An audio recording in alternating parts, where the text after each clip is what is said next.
Alright, so nagbabalik tayo sa ating violin tips and tricks. And for today's video, let's talk about the range of motion of our right hand or yung bow hand natin. So, what do I mean by yung range of motion? So, when we say yung range of motion, gaano kalaki yung kailangan ng igalaw for you to do a certain bow stroke. So, for beginners, it's a lot harder for them to stroke the bow perfectly straight until the end, no? Minsan, ang nangyayari, gumaganito. Umiikot. And it's caused mainly by the movement of a different muscle. Pero bakit nga ba gumagalaw yung different muscle na yon, no? So, what happens is there's other motions involved that we need to actually focus on, no? So, kailangan natin tanggalin yon and then maximize the range of motion of the other muscles. Okay, so basically, when we are bowing, we isolate the muscle groups, no? So, we don't want to move the shoulders until the elbows. So, sabi nga natin, this is mainly concerned with changing the position of the bow on the string angles, no? So, kung nasa G string mas mataas, kung nasa E string mas mababa. Yun yung main movement of this and this, no, part. And then this part, our forearms and the wrist plus the fingers will move the bow. So paano natin ma-maintain yung straightness ng bow with this motion lang in mind, no? So, kasi yung iba, feeling nila kakapusin kapag hindi nila ginalaw ito. So that might happen with some people who have a smaller or shorter wingspan. Pero if it's fairly average, you might even go farther, no? Mas lagpas pa sa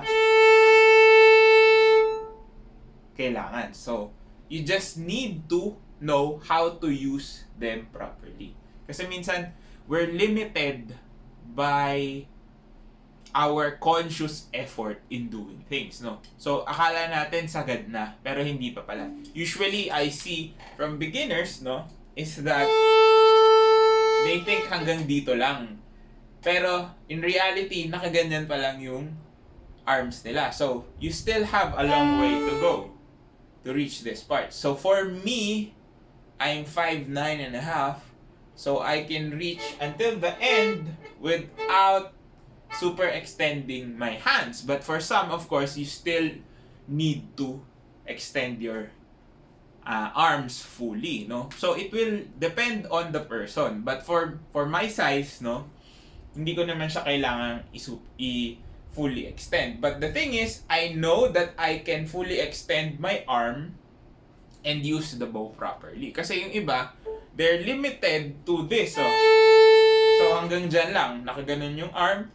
So what they end up doing is they pull either up yung violin, tinataas yung violin, di ba? So what happens is nag-iiba yung trajectory ng bow. So you're not going in parallel to the bridge or perpendicular to your strings. So what ends up happening again is your sound suffers. So as much as possible, we always wanted to keep it straight. And we can do that by maximizing the motions of our body, no?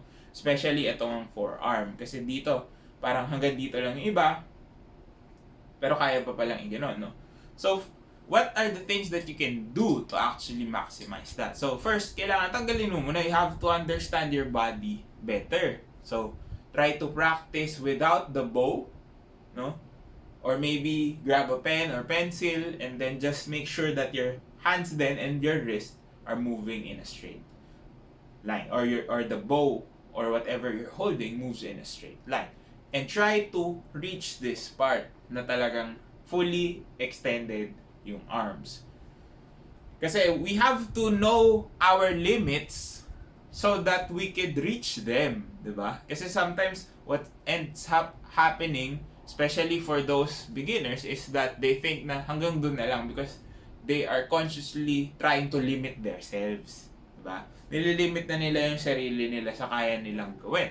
But if you try to push past that limit, no, try mo talaga na yung almost maglalak siya, almost, no? We don't want to break your arms, no? Para at least nagagamit mo siya. And if ever na hindi pa rin talaga abot while fully extended, there are other things you can do. You can actually stretch your muscles out, no? Because the range of motion of a certain muscle group will vary from person to person depending on how they use them, di ba?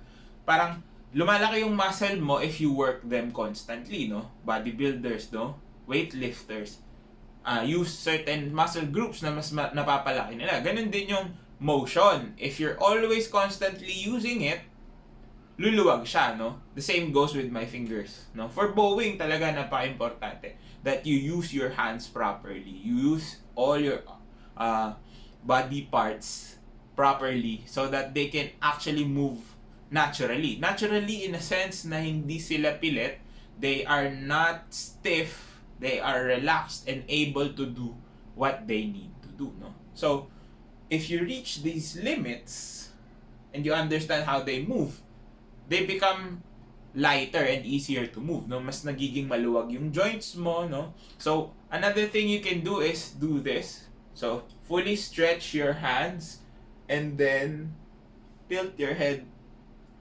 sideways to the other direction. Parang nag-stretch ito. So, para ma-stretch yung muscles, no? Para masanay ka. So, you can do that as sort of a stretching to get your muscles and your mobility, no? Mas mapadali mo siyang mapagala so that you can actually reach this, no? So, as you can see nga, so if I go farther, pag nilagpas ko, I am still going straight, pero yan yung sagad ko, no? So, sa ibang tao, you might not reach that, but the important thing is try to maximize your bow. So, if kaya mong abutin sa dulo, the better, no? Kasi, another thing that's limiting that range of motion is the bow mismo, no? The bow itself. Because some people think that if they do this, tapos lumagpas sila ng mawawala na sila. Of course, mawawala. Pero if you're trying to limit yourself to not cause that sort of failure, no? Kasi lumagpas ka, mas mahirap mong ma-achieve yung 100% bow usage, kumbaga. So you will limit yourself mentally. So feeling mo hanggang dito ka na lang, no? Kahit feeling mo hanggang doon na lang. Kahit na dito maluwag pa, no? Kaya pa. Kasi you're fearing that you might fall paglagpas nun. But if you try to do that as many times, no? Kahit lumagpas ka, okay lang yun, okay lang. That's why you're practicing. That's why you're trying to improve yourself, no? If you fail at that, no, lumalagpas ka, at least alam mo kung hanggang saan ka lang. And that's the time you can actually reach the end and maximize your bow. Kasi it's really, really important that you can maximize all these parts of the bow, no? And our body as well. Kasi pag nagagamit natin siya, mas maluwag yung galaw natin, no? Mas relax yung nangyayari, the better our sound will get, the louder our sound will get, no? So, let's just compare. I'll do an open G string, the same stroke with the different bow length, no? So, I will try first na hanggang dito lang, no? And let's see if there's a different sound. Okay. Versus full bow, as in full bow. Of course, mas malaki yung sound because you can actually go faster if you're using more of your arm, no? Of course, we don't always need that motion, but knowing that you can do that, you can use your full bow without any hesitation will make you sound better, no? So, make sure to practice your range of motions. Of course, you can also do other exercises as well, not related to playing the violin, no? If you lift weights, diba? If you do curl-ups, yan. So, as much as possible, use your muscles so that you can use them effectively. Not just in playing your instrument, but in doing other things. Of course, we are not revolving around just playing the violin. We are humans.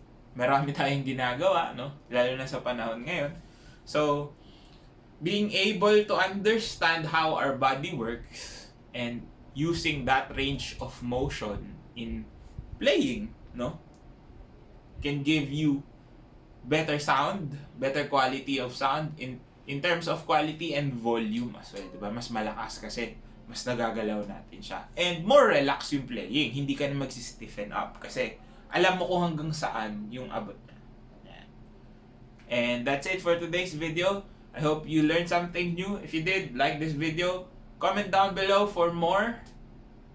Just and also share this video.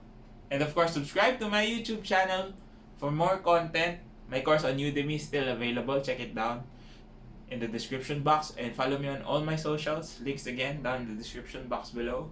Support my new album out now on all major music platforms. And this has been Ryan Monakil for Violin Tips and Tricks. And I'll see you on the next video.